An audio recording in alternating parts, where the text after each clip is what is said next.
Ladies and gentlemen, at this time, it is my distinct honor to introduce our guest at this time. Most people use the word legend loosely right now, but this man is truly a legend in every meaning of the word. He's a two-time NWA Tag Team Champion, a NWA United States Champion, and an NWA Hall of Famer. He is no other than Russian Nightmare, Nikita Koloff. Mr. Koloff, how are you doing? Welcome to Radio Free Professional Wrestling. Hey, comrades, there's the taste of the old days just for you guys. Great to be with you guys. Thank you, Mr. Koloff. Thank you. Yeah, great to be here. I love the shirt, Mid-South. I love the shirt. Traditionalist. I love it. Well, awesome. Well, great to be with you guys. Mr. Koloff, so you started in about 1984. You were about ready to play football for the USFL when one of the Road Warriors called and said, "Hey, why don't you try wrestling?" And from there, everything just happened. Yeah, it's when I look back on things, it's like many things in my life. Things have come across, opportunities have come across my path that I wasn't necessarily looking for. In fact, when I go out, a lot of times I'll do different motivational speeches, sometimes for corporations and conferences and different things, and just challenging people to keep their eyes open for opportunities.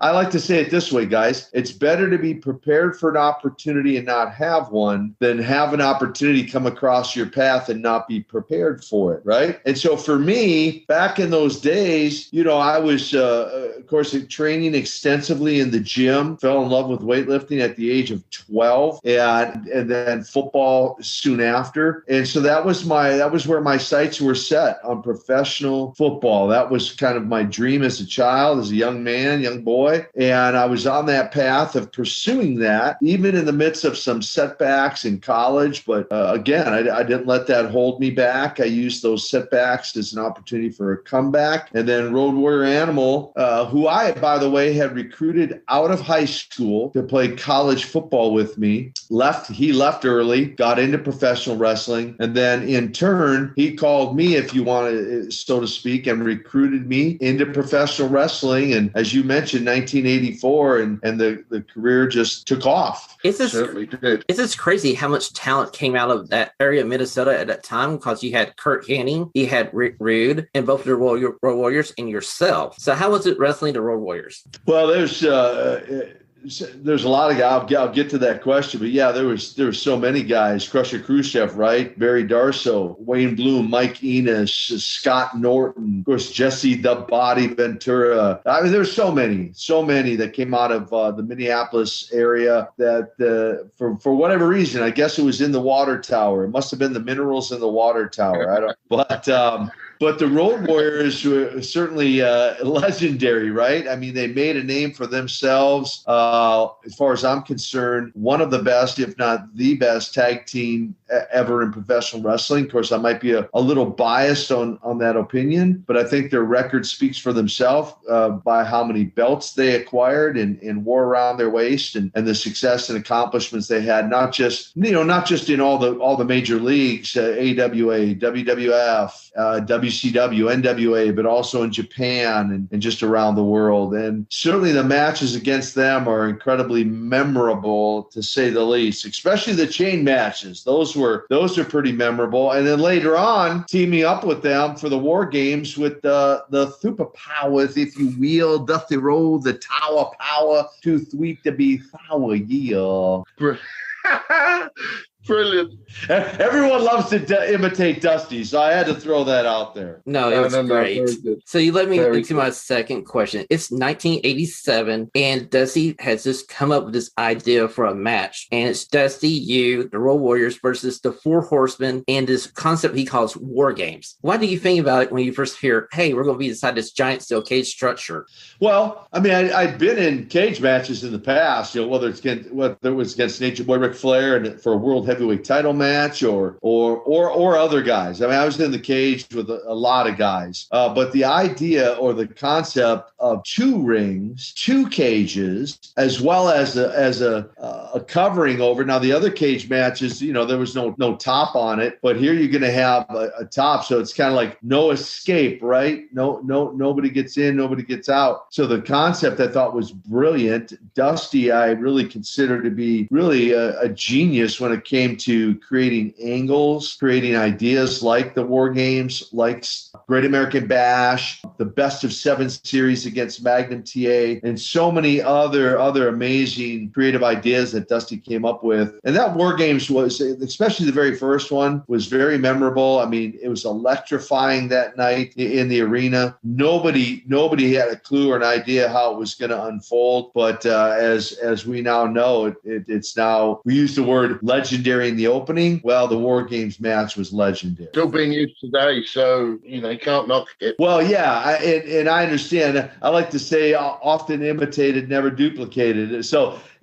there seems to be nothing better than the original, no matter what it is, right? Whether it's a wrestling match, a movie, or anything else, there's always something special about the original, right? Just like one of the original shaved guys, Uncle Ivan Koloff, and then nephew Nikita comes along. Just something special about the word original. Exactly, because this was about the time I started watching wrestling with my grandfather, and I remember the 1992 War Games match you had where you team up with Sting against the Dangerous Alliance. And to me, that was probably my favorite match. And I know the WWE brought back War Games, but like you said, the original is always better.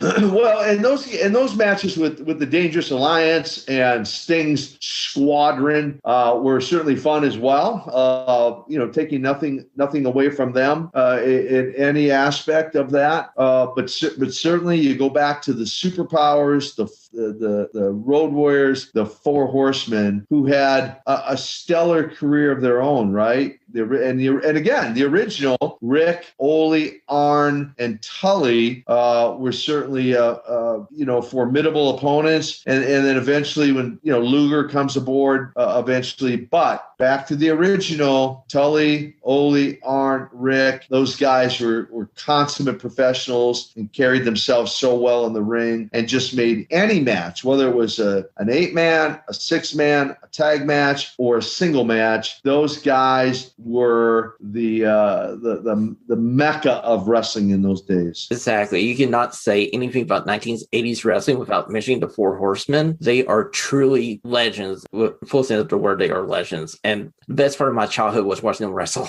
That's it. So you watch it with your grandfather. So you've been a fan for a long, long time, which we appreciate. You, all your listeners, I enjoy doing these interviews and just getting out there and meeting fans face to face, in addition to speaking on all these podcasts. So it's great. Mr. K, you talk about that, and Shawn mentions 1992 War Games. My first exposure to you, being a UK wrestling fan, I grew up on World of Sport, sat on my grandfather's knee. I'm slightly older than Shawn, so I saw like Regal when he was 17 live, stuff like that. But my first exposure to your good self, we got WCW Worldwide around 1990. And you went through, now correct me if I'm wrong, but I think I'm not far out. You went through a face turn to become, and you eventually joined, as you mentioned, Sting's Squadron. What was the story behind that? Yeah, it's a great, where in England are you from, by the way? The Cambridgeshire, the little bum part that sticks out as you look at the UK, on the little bum part on the right hand side. I'm in the middle of that. Peterborough would be my nearest city. Let me give a little quick backstory, and then I'll get to your question about the turn. So as most have learned now, and you'd think with the internet everyone would know, but every now and then I run into someone who still thinks I'm from Russia, and they want to know what happened to my accent.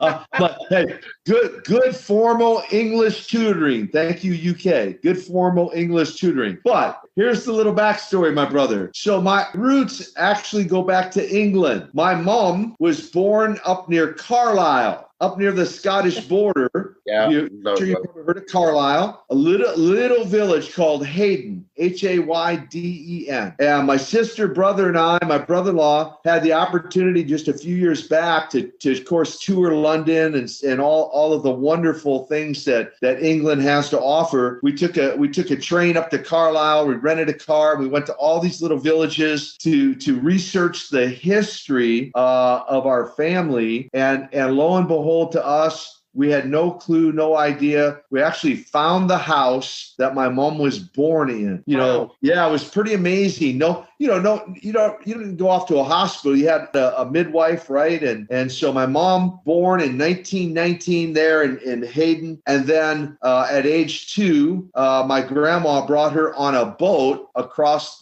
the pond to America. So you and I might be related, I guess is what I'm saying there, David. I'm not that lucky, sir. You never know. But so for your listeners, there's a little backstory on the Russian Nightmare with English roots. Okay, English roots. So all that said, the turn, again, Dusty and promoter Jim Crockett's idea. Magnum TA, who had been a nemesis of mine, the best of 7 series for the U.S. title.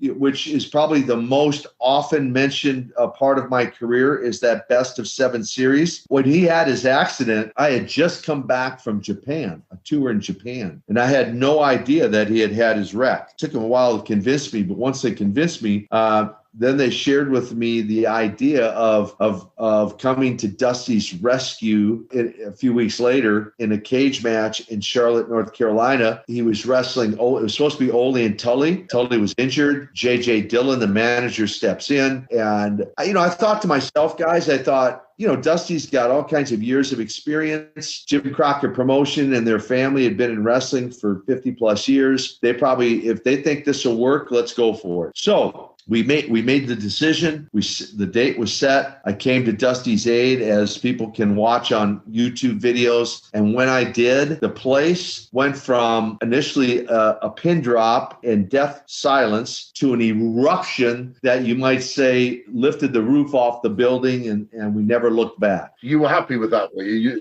With that result? Yeah, we had no clue if it would work. In fact, years later, I was told, Dusty was asked, "Hey, did you know that turning Nikita, babyface, making him a good guy would that you guys would do the business you did, or that it would work?" And he said, "We had no clue. It was a roll of the dice. We were hopeful, but there was certainly no guarantee. But yet, the record shows, the fans embraced it. The Superpowers did sell out business wherever we went for the next couple of years." I had to ask that because that was my first proper viewing of you. As I say, in the UK, we got that late on a Saturday night on WCW Worldwide, and that particular moment that you've just talked about was shown on that, and it just blew my mind. And you talk about lifting the roof up, even watching it on television came over as you would probably want it. Brilliant. Yeah. Well, I'm grateful, thankful for that opportunity. Something I wasn't really looking for.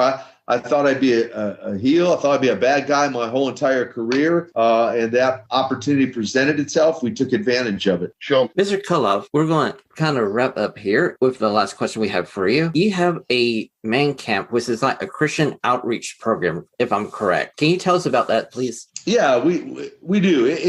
It's again, my life's been an interesting journey, right? So, the door of opportunity opens up for wrestling in a very unusual way. I make a decision to leave wrestling at the age of 33. Walked away under my own terms, and I was on this. At this point, I'm on this journey about what life holds next for Nikita Koloff.